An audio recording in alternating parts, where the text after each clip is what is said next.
আজকে আপনাদের তুমি কেমন আছেন? Very good. তুমি বাংলাদেশের গর্ব।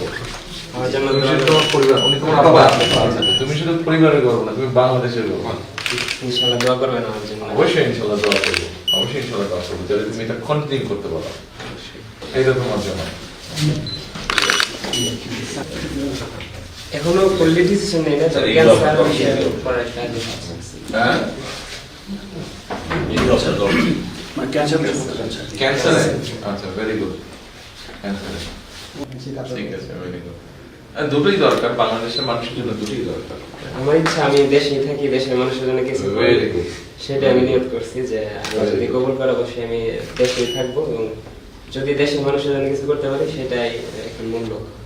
ইনশাআল্লাহ পারবে তুমি।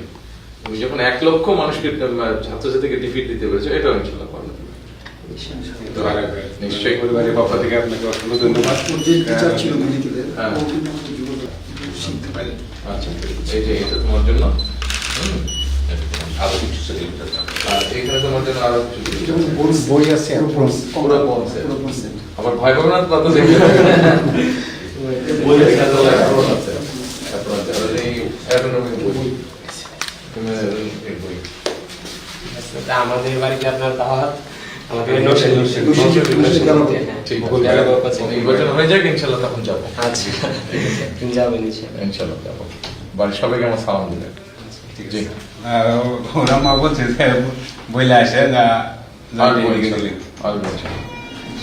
এরপরে যখন আরেকটা বেস্ট রেজাল্ট করবে তখন ইনশাল্লাহ করে দিতে হবে। ঠিক আছে, আমাকে ফোন দিয়ে বলবে তুমি আমাকে কি লাগবে, আঙ্কেলই তো বলবে। বলবে যে আঙ্কেল আমি এই রেজাল্ট করি, তখন তোমার বাসায় দেবো। ঠিক আছে, নাম্বারটা নিয়ে দিচ্ছি। নিচে জাস্ট আছে, ঠিক আছে। যে টিচার নিচে আমার এই জিনিসগুলো একটু গাড়িতে না, আমাদের দেশে অনুষ্ঠানে চলছে সেটা ব্যবস্থা করতে। ঠিক আছে বাবা, চলে। হ্যাঁ, ভালো থাকবেন। শুভকামনা।